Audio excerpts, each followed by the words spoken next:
সবার কাছে ভালো হতে যাবেন না। দু একজন আপনাকে মন্দ বললে ক্ষতি কি? কোথাও কোথাও নিজের ভালোর জন্য মন্দ হয়েই থাকলেন না।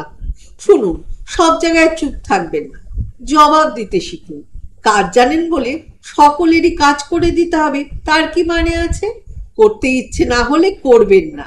যাকে টাকা ধার দেবেন তার থেকে ফেরত চাইতে শিখুন।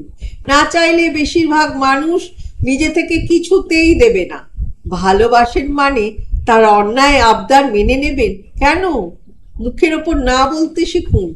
হেসে হেসে কথা বলে সকলের সামনে যে আপনাকে ছোট করে দেয় তার সম্মানের কথা ভাববেন না। আপনার দুর্বলতা নিয়ে যে খোঁচা দেয় রোজ, পাল্টা খোঁচাটা তাকেও একদিন দিন। সব মেনে নেওয়া, সব মানিয়ে নেওয়া, সবার কাছে ভালো থাকার মধ্যে কোনো গৌরব নেই। এর জন্য আপনাকে কেউ নোবেল দেবে না। নিজের ভালো থাকাটা বড্ড জরুরি। যত নরম থাকবেন তত আঘাত পাবেন। আঘাত পাওয়ার আপনার অধিকার নয়।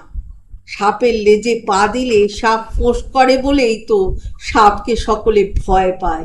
এ জীবনে সবার কাছে আপনি ভালো হতে পারবেন না কখনোই। কারো কারো কাছে নিজের ভালোর জন্য মন্দ হয়ে বাঁচাটা কোনো দোষের নয়। লিখেছেন সরজিৎ ঘোষ।